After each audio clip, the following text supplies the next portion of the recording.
Well, you have finally got here. You are listening to the Erskin Music Podcast. Here, by popular demand, we discuss life, culture, Christ, and of course, music.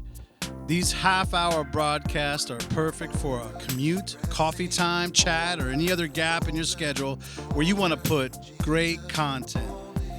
So without further ado, let's join the conversation today, already in progress.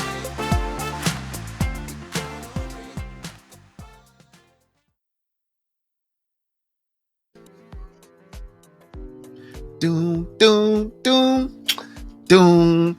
It's Black Panther Review Day. The movie Wakanda Forever has sparked some controversy, well, at least some discussion of people who have said this is a movie that is just propagating the woke agenda that is going on in America, and it's more than elevating Black people. It has served to the deterioration of our culture and to the degradation of Black people and Hispanic people at that too. So we're going to talk about that on the show today. And for those of you who are Marvel comic people, I asked my son about this morning, and he said, "Dad, you know this is actually not Black Panther." Yeah, you experts that are out there know this is Killmonger. Black Panther's back there in the back over there with little Guardians of the Galaxy there. So we're going to do a Black Panther Wakanda Forever movie review today, and I'm so glad I went and actually watched this film, because what I had in my mind going into the film and what I came away with were two different things, and we're going to talk about that today on the Erskin Music Show. Your comments are welcome. Get in the show if you want to. Erskin Music Show.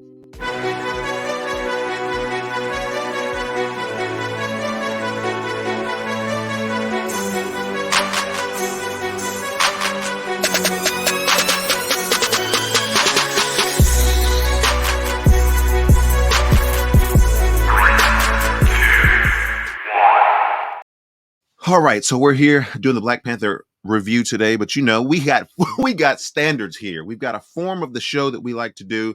We like to just say good morning to everybody that's out there. So the comment section is turned on. If you want to jump in the comment section, if you want to say good afternoon, if you want to say good evening, wherever you're watching from, there's international audience that watches this show. And so I know that good morning is not always the most appropriate thing, because you YouTubers will jump on this show from wherever you're at in the world. And I love that about you guys. Keep that energy in Africa. Keep that energy in India.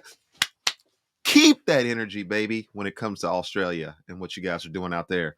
And so we're here with a full complement. We didn't want to have a Black Panther show without me. First of all, King T'Challa being up in this thing. Second of all, we couldn't do a show, couldn't have a show without the Dolphins. The Dolphins are here. And then also we need our expert voice of consciousness, voice of reason on this show sometimes. Come on, where you at? And Big Head is on the show as well. So Big Head little today. Let's get little Big Head today. Big Head, you want to be as big as my Big Head? Well, we'll work on that. Anyway, everybody's here at the show today. A good opportunity for you guys to jump in comment section. We're going to start with a devotion, because we normally do that. We pray before the show. You guys don't see all that part. But we also get into the Word of God as quickly as we possibly can. The devotion is oftentimes linked, sometimes not, but sometimes more of a general theme. And so this morning we'll jump to that in just a few moments. But yeah, we're raring and excited and ready to go. I'm going to say a lot of things on this show, and so I will pause for just a couple of minutes to let you guys make sure that you're waking up, yawn, get stretched out, and get everything going here, get the juices flowing, because this is going to be a good one today. And I say it's going to be a good one today because whenever I do this with culture and with some of the cultural communicators that are out there, I always want to make sure that I'm, Erskine, where are you coming from? A lot of people saw this movie one way. I went to the movie and I saw it a different way. And I asked myself, what movie did they go and see that they're coming away with all of these different things? Now, hopefully this will be the better part of some measure of teaching. I actually went to go see the film for myself, which I used to always hear this phrase when I was young. Big Head, jump up on the screen here for just a second. Big Head, don't you remember when you were little, or Big Head, people used to always say, if you let other people think for you, you'll end up without a brain. I just always remember that was the funniest thing that people would say. If you let other people think for you, you'll end up without a brain. And I thought, that's almost what happened to me on this. I was ready to go in the direction of everybody else, and then I decided I'm going to go watch the film myself and then think with my own brain. Huh. Imagine that. Warm up, gospel choir. Y'all know y'all are going to be called upon here in just a few moments to make sense of this whole thing. But I'll go on and I'll finish with these words. You may be asking how to overcome the world and overcome and get victory again. God's word promises that everyone who has been born of God overcomes the world. And this is the victory that has overcome the world, our faith. 1 John 5:4. If you have been born of God, your faith, which is a gift of God, is still alive. Even if it feels like it's about to die, through his word, possibly even at this moment, God is fanning your dying embers into a flame. Wake up, says the devotional, and strengthen what remains. That is a good devotion. Hallelujah.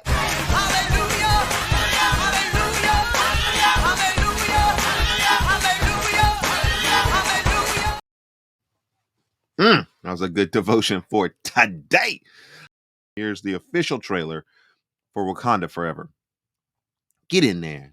Let's go.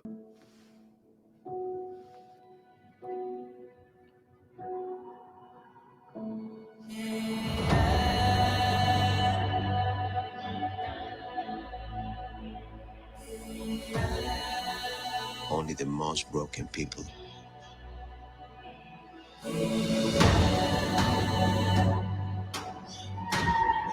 can be great leaders.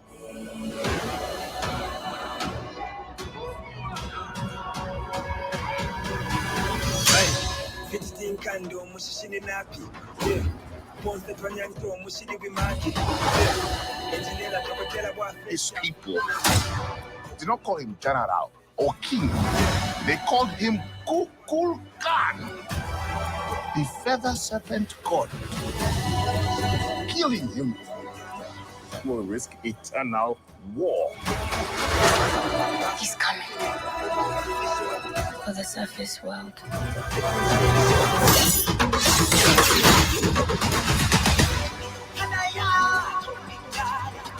We know what you whisper. They have lost the protector. Now is our time to strike.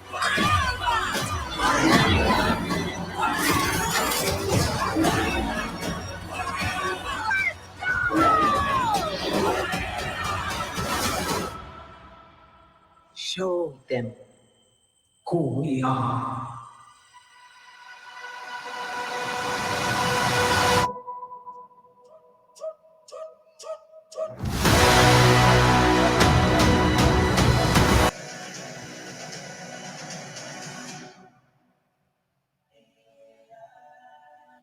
All right, so that's the official trailer for Wakanda Forever. It's the second installment of what we have in the Black Panther series here. We've got, oh yeah, this is not Black Panther, according to my son. This is Killmonger.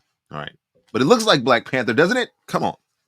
All right, so let's get to this. Was this a good movie? I don't know here. There's a lot of people who say it is not a good movie, and a lot of people that I actually agree with on a lot of things that are saying this is a terrible movie. Review after review after review is talking about how terrible this movie was. And I'll be honest with you, after Infinity War, I've pretty much thought that everything that Marvel Comics universe has done is trash. I thought the end of Endgame was trash. I thought except for the what's the guy who shoots the arrows, except for his situation, I felt like everything else that Marvel has put their hand to is just absolute garbage. Their writing has been terrible. Got into WandaVision, and I thought, what in the world are they doing? They lost their direction on that. Bad writing, bad acting, bad scripts. Morbius, terrible plot line. And Doctor Strange, obviously, out of the universe. They're out of their mind with that series. And so, I started out being a big fan of Marvel Comics and the movies that they had, and then just completely lost interest with it. And so that people were saying that this movie was terrible, I anticipated a terrible movie. I was already expecting this movie to be bad. And with a lot of the conservative pundits that are out there, Officer Tatum and some other groups that are out there that are saying, you know, how terrible Judge Joe Brown, he has a series now. I'm like, how do these guys get so many subscribers? They've got like thousands of subscribers. I've got 20 subscribers.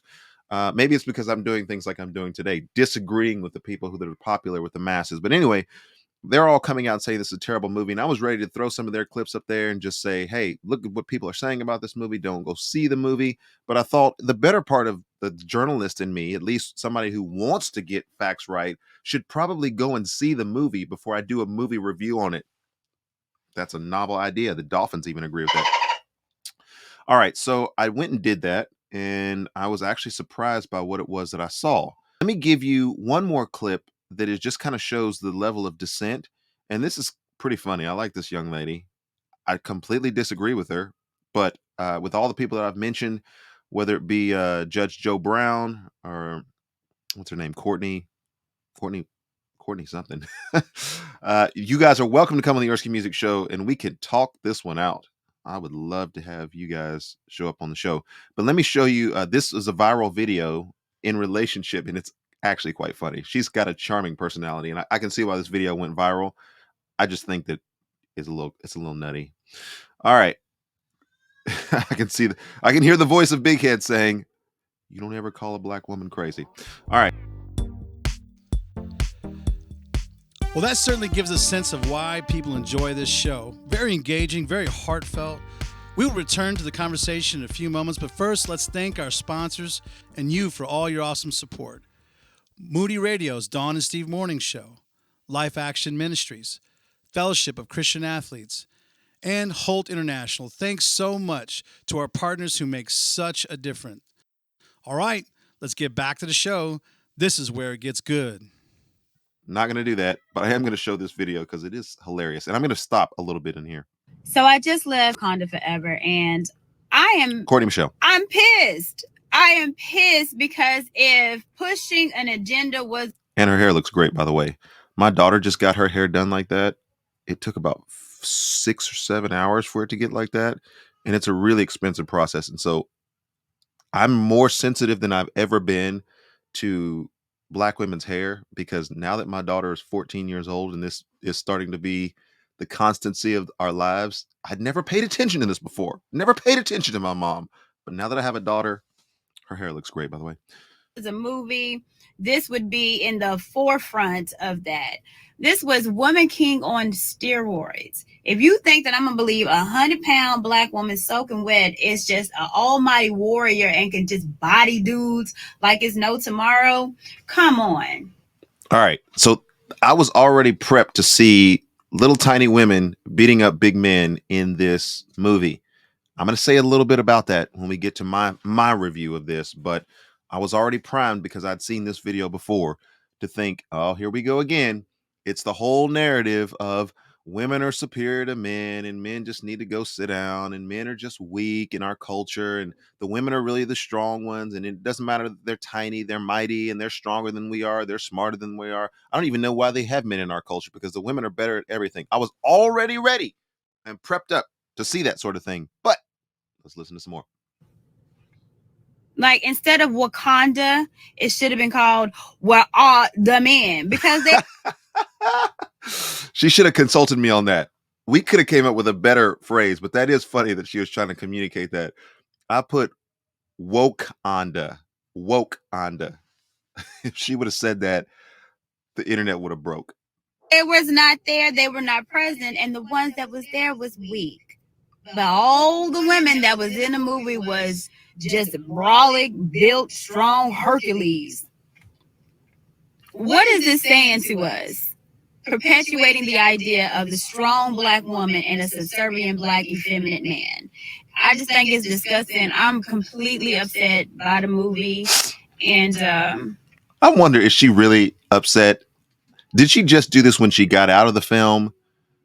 I always wonder. This is what I wonder about Candace Owens and some of the other people that are out there. When they go on their rants, are they really upset, or are they just saying something that in a particular moment of flurry that they know that their base is going to really enjoy? both of them are way more popular than me. And so, Candace Owen, if you'd like to come on the show, Courtney, Michelle, if you'd like to come on the show and tell me, are you really that upset about this movie? Man, if this Kyrie Irving didn't teach me anything, it's when you put your life career in the hands of other people that don't look like you, then they can make you do whatever they want you to do. And this movie does not represent what African culture is. It doesn't represent what. Okay, this is the first question that I would ask. And Courtney, Michelle, if you're watching this or any of your people are watching this so they can get this to you, let me ask you this question. How many times have you been to Africa? And how much time have you spent in African culture? My family and I just got back from Zimbabwe this summer. We were there for about 10 to 12 days. It was my 7th time going to Africa. And I've spent a good deal of time for the better part of the last 20 years going to Africa and coming back, corresponding with folks from Africa. And so I have a general sense, South Africa, Zimbabwe, Tanzania, Zanzibar, a good sense of the southern region of Africa, what African culture is like. And so I'm watching this movie with that in mind, and I came away with something totally different. I'm just wondering, how much time have you actually spent, not with people who wear dashikis who are here in America, but with actual Africans that are out there? Curious. Our culture needs to be. So now I'm good on Wakanda, where all the men. We're all the men. All right, get off of there, Courtney. You're welcome to come on the show. I disagree with you. All right, so here's my official movie review. I've got some positives that I gave 7 or 8 positive reviews here, and then I've got a couple of negative things here that I think you probably need to hang out all the way to the end of the show to figure out where it is that I'm going with my negative reviews, because I do have negative reviews, and I think they're crippling for this movie, but I have some positive things to say about it as well. So let's get to the positive. Let's go, baby. Dolphins, y'all ready? Come on, big head, ready. Let's go. All right, so here's the deal. One of the things that I was eager to look at in this film was the contribution that they were going to have of Chadwick Boseman and his legacy. And that was something that I felt like in all of the discussions that were taking place, do we replace Boseman? Do we just put another person as Black Panther and just keep continuity of the story there? Or do we actually weave that into the story and then grieve the loss and then make that a special part of the movie? I actually thought they did a fantastic job of that in this movie. Because listen, I'm an actor and I've got friends that were in acting class with me who moved out to LA, and they're doing the thing just like people move to Nashville, and they're doing the thing, and they're waiting tables, and they're going to auditions, and they're trying to get roles. So how this works is every time you see a picture or an image of Chadwick Boseman, his widow gets paid for that. And so I'm thinking, okay, they could have just referred to him, and that would have been, I think, inappropriate given all that he had done and the quality of man that he was. They could have shown a couple of scenes from him, and I think that would have been better. Or they could have wrapped an entire story around him and then had that take place in such a way that it's so woven into the fabric of the story that all those images, all those references, all those clips continue to have royalties that are being paid to Chadwick Boseman's widow. And because I'm thinking at this from an economic standpoint, that's exactly what happened in this movie. And I was glad that they did it in an honorable way. I was glad that they did it in a consistent way that wove its way throughout the movie.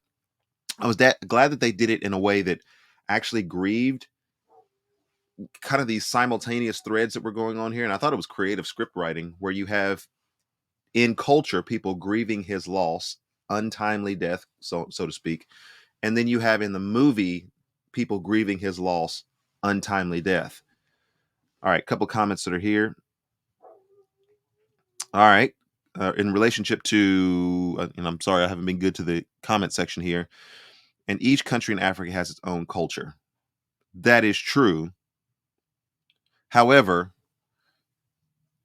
Africans, although there is and has been historically some measure of tribalism, Africans are a different group than Americans or Mexicans. And they're not all the same thing. Don't hear me say that. But there are some traits and some tendencies due to the geography that one has to contend with, due to the cultural and colonial pressures that one had to overcome or manage or navigate, that did tend to put, or the technological advances that would have been available at certain periods throughout African history. That's was a course that I took in college. And so, yes, Mayoshi, you're absolutely right that each country in Africa has its own culture, but each country in Africa has to contend with societal factors and universal factors that have generally lumped them into the category of third world at times, second world at times, and some of the colonial and imperialism that took place there that they were having to navigate and manage with ancestral type of understandings in their culture. Now that says a lot, but it's just simply to say that I don't think that we can just say that, well, no, the movie is invalid because every culture in Africa is different. It doesn't speak to African culture. It certainly does, I think. And so what were the creators of the film trying to say? That's what I want to get to here in just a moment. That's going to be in my later review. And so I really did appreciate positive review here of what they did with Chadwick Boseman. In this movie, I felt like education was encouraged. That was definite in the sense that we have some of the main actresses, and actors in this movie who were highly educated, MIT level, Cambridge, studying differential equations. And it's good because it's not unlike people that I actually know that are at Harvard, that are African American, who are in these institutions of higher learning, extremely successful. You don't see their faces, but that became the dominant narrative of the story, is that Black people can be and Black people are extremely educated in our society, and we need to show and demonstrate what that looks like. And the fact that even the main actress Shuri, who's Letitia Wright, who's working with all these algorithms and AI and advanced technology, she herself appears to be a very educated woman in this. And so I can't help but think that when we talk about Black culture and education, having dominant characters that demonstrate higher education, involvement in higher level of education, is a very positive thing for the African American community. That just is me as one who has achieved a master's degree to this point. Hopefully, Lord willing, if the Lord gives me enough time, I'll go on and achieve a doctoral degree. But I do appreciate when I see if the director is trying to say something about Black culture in America, or Black culture in general, or Black people in general, showing them in an educated way, I think is a very important thing. And I think that was done well in this movie. All right, let's get back to the show. This is where it gets good. Leadership of women who are in unfortunate places.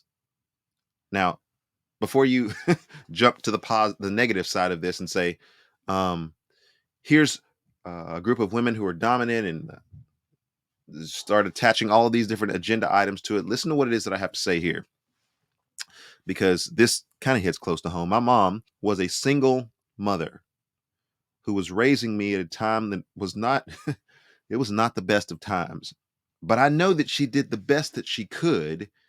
And even though I had problems in school, fighting, suspension, it was a terrible time when I lived with my mom because there was no general direction that was around me. And I actually have told this story before, how I ended up finding sports and ended up getting into sports, ultimately into college, basketball, all those different things.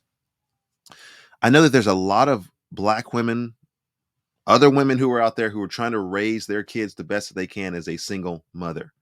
That is not something that they would desire, but it's a situation that they have been placed into by whatever the circumstances are. They could be numerous circumstances that are out there. Queen Ramonda, has been placed in the situation of not having a husband because he was assassinated. All right. So she's trying to, there's this, I didn't choose this, but this is the place where I'm at. And I'm going to stand with strength and I'm going to stand with resolution, even though this is not what I would have wanted to be the situation. Letitia, who is Shuri in here, who her brother has succumbed to an untimely death, is placed in a situation that she did not vie for, she did not contend for. She didn't even seem to want the mantle of leadership, and yet leadership was just constantly being pushed on her, and having to, as a Black woman, once again in our culture, make these parallels between the fact that sometimes people are doing the best that they absolutely can, and they're being placed in a situation. I know this for certain. My mama didn't apologize to anybody about anything. She never went up to the school. She never went up to anybody crying, "Oh, I don't have a man. You just got to help us." Nope. My mama worked her rear end off, and there's many single women who are out there who are working their rear. They're not apologizing. They're not taking a step back. This is the situation that we're in. We've not asked for this situation, but here we stand, and we're going to be resolute. And I think that Angela Bassett, is the perfect person to do that, with such strength, and the way that she delivered many of those lines, and her jawline and her resoluteness reminded me of Mama. She delivered some of those lines in this movie. And so I do want to say that I think that one of the positive aspects of this movie was that it showed Black women who were in an unfortunate situation standing strong, instead of always going to people and saying, "Hey, we need help and we need this." And so I know that that narrative is out there, that single women bilking the system, having all these kids, da, da, da, da, da, da. I've heard all that my entire life, and some of that is actually true, but a lot of that is not. And so I thought that this movie spoke to the positive aspect of that. All right, some actresses that were in this movie. I just want to call out their names. Letitia Wright, Shuri in this movie, fantastic. You should get an Academy Award. Angela Bassett, Queen Ramonda, incredible. Every movie that she has touched since Tina Turner has turned to gold. Tina Huerta. I was not aware of this man before this movie, but he did a fantastic job. Lupita Lapita did a fantastic job in this movie. Nyong'o Nakia, Danny Guerra, and Okoye, and I'm getting all those names mixed up there. I'm sorry, but their characters were extremely well acted, and they did a fantastic job in this movie. And I thought they should all receive some kind of award for supporting cast or main actresses in this movie. Fantastic job. Going on also with my positive in this screenplay, I thought was great job. FX. The worst effect that I found it in the entire movie, and there was a lot of candidates for this, but the worst effect that I actually found was and I don't want to spoil it. There's nothing deeply significant, but it's the first time that they meet the main protagonist in this movie. They have some elephants that are coming through the screen, and those are clearly not elephants. Other than that, because I've just seen elephants in the last few months, those weren't elephants. Other than that, the special effects, screenplay, exchange, the way the cinematography was shot, it was consistently strong. And even though I've just trashed Marvel comic universe, their movies are decidedly better than DC's movies. I don't know what you guys, if you're watching this, if you're listening to this today, you guys should be ashamed of yourself. Your script writing, your screenplay, your effects are garbage. And what you had in this movie, for those of you who like DC and you're like, "Hey, it's not all bad. At least there's Aquaman. At least there's Aquaman." This movie was the perfect. This movie was the perfect blend. I don't know if they intentionally decided to do this, but this movie was a combination of Aquaman meets Iron Man meets Black Panther. And I'm not going to say anything else to ruin the film for you, but if you liked Iron Man, you'll like this movie. If you like Aquaman, you'll like this movie. If you like Black Panther, you'll like this movie. And I'm talking about from the special effects and from the cinematography aspect of it. All right. Ooh, there's a political message, and I'm at 36 minutes now, so I'll shut this down and try to end this around 41 minutes. But there's a political message that was in this movie, and I know that anytime things start getting political, people start jumping off the ship, and it's like, "Oh, we went to the movie to see entertainment. We don't want to be thinking about political stuff. There's too much of that in the world." And if that's you, then that's fine. You can throw this in the category of negative, but I thought this was extremely positive, because as Americans, we need to be thinking about this. There's a political message in there that has to do with a fallen world. And I absolutely love the way that it was woven into there. Wakanda has vibranium. You can compare that to nuclear weapons. because they have the most powerful vibranium in the world. Nobody else has this. But there are other nations that are trying to get their hands on this so that they can proliferate this and they can have power as well.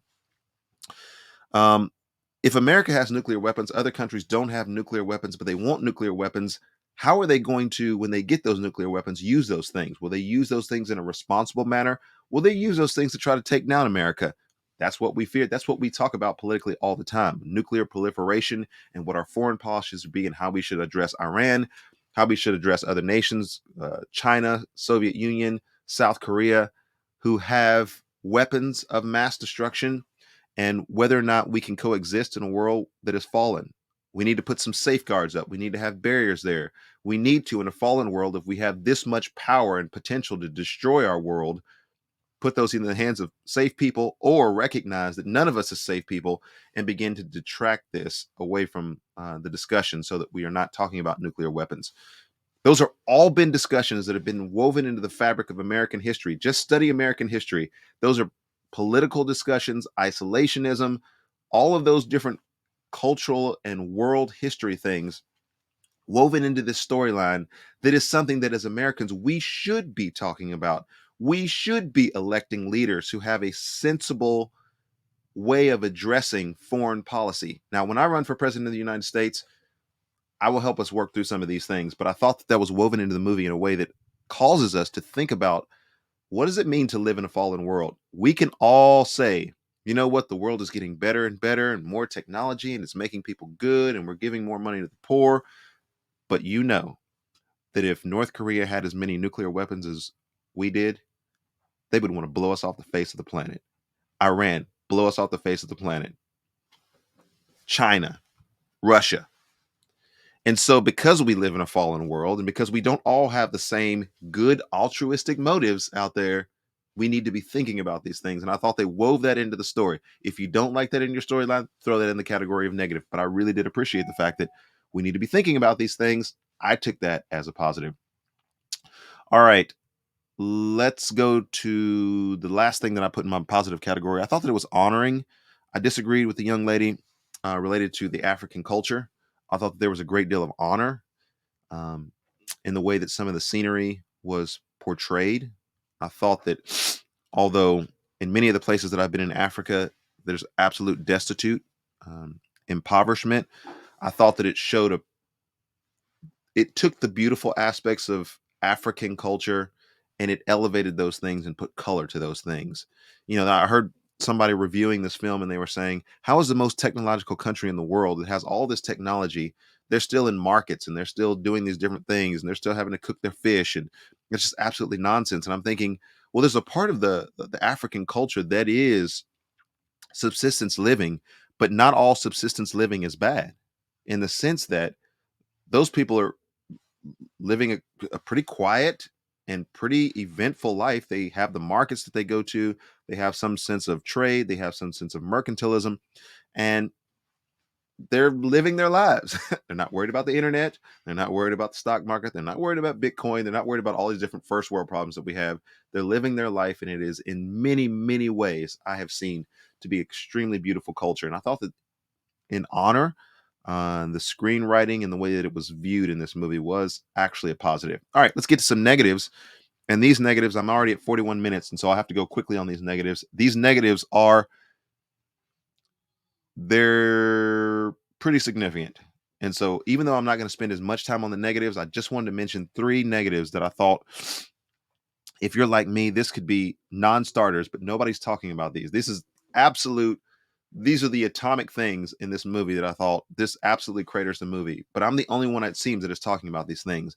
One of those was ancestor worship. I got an issue with that because as a follower of Christ, there are no ancestral, superstitious plurality of gods that is going to rise to the level of, well, we could obey Yahweh or we could obey Marduk or we could obey. No, none of that nonsense. There's only God. There's only Yahweh. There's only Jesus, Father, Son, Holy Spirit. There's one God and his triune personage. And that is all that there is. the supposed idols that are out there are demons. And so I would, as a follower of Christ, mark this movie down and just simply say, anytime you guys try to bring back that ancestral worship theme, Wakanda or whatever his name was in this, he was the fish serpent god. And MCU does this all throughout their movies. They try to put this panoply of so-called gods here. It's very polytheistic type of existence for Marvel Comics universe. That's a non-starter for me. That is an atomic option that I'm not willing to go down the road with. So if you reject this movie on the basis that it actually has other guys that are being introduced here, that's going to be a non-starter for you. And therefore, you can reject this movie outright just simply based on that. Another thing for me that there is a clear agenda in this. And I thought that it was a little bit, it's either, if you want to take a positive slant, it's clever, but I take the negative on this and think you're just cowards. And let me look in the camera and get my microphone up here close. Marvel, I think you're cowards. There's some LGBTQRS element, whatever those acronyms are now. They change them every day. There's some of those negative elements that are in this movie. Women and women is kind of okay. That's kind of tucked in there. You got some things that you definitely want to put in the movie toward Black Lives Matter. You got some things that you definitely want to put in there to Hispanics. You got some things that you definitely want to put in there to these disparate groups that are out there. And this movie, I thought, tried to be all things to all people. So if you have an agenda out there, if you're one of these fringe groups that's out there, I guess even with the current rise in trans speciesism, you could weave that into the narrative well. There's a little something for everybody there. And I think either cleverly you're trying to think, okay, if we could just weave this little element in, even if it's just one scene, we'll appease that base and they will come and watch our movie, spend more money, and we'll get paid as a result of that. Or this is just simply, you have no courage to make a movie that you feel like is going to reach families and is going to reach the broadest consensus of the healthy portions of our culture. You're cowardly, and you won't create a movie like that because you know you'll get backlash from the LGBT. You know you'll get backlash from all these different fringe groups that are out there. Why were we not represented in this movie? This movie has nothing to say to us. This new movie has nothing for us. I think you're cowards. And I say the healthy portion of our culture because as a follower of Christ, I know that families, a man, a woman who are married, one man, one woman, and their family who are training them and discipling them in Christ is the foundation of our culture. All these disparate groups that are out there. And let me be clear and look in the camera. If you're going to accuse me of saying something, hear what it is that I have to say.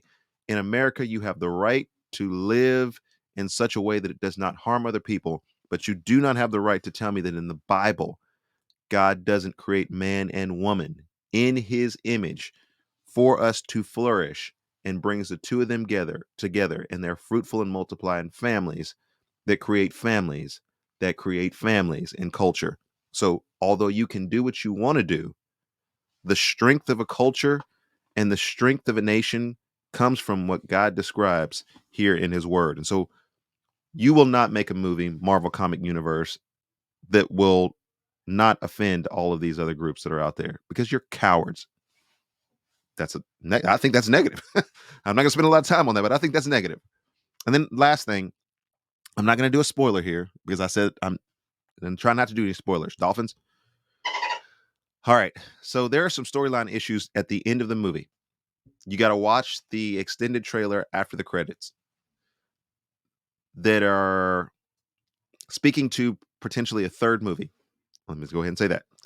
I think there's some storyline issues there that are going to really cripple. I think if you're going to continue to make a series of movies, Black Panther, Wakanda Forever, and whatever the next movie is, because of what you put at the end of this movie, now people are going to watch it all the way to the end, as you should. You should already know that Marvel Comics is going to put something at the end of the movie after the credits, one scene. If you're going to make a third movie, I think you're going to severely cripple this movie the way that you ended this movie, pointing to the third movie. That storyline is going to cripple this one. And so Wakanda Forever, not as good as Black Panther. The third movie is almost set up for failure because where you go from here, says everything about your franchise and sort of the continuity of Black Panther. All right, big head, get off the screen. We have come to the end of this episode. Don't miss a final word from Erskin. Hey guys, tell your friends about this show, and as always, I look forward to your interactions. Please contact us as you are able. We love to hear from you. Okay, friends, let's go and make a difference.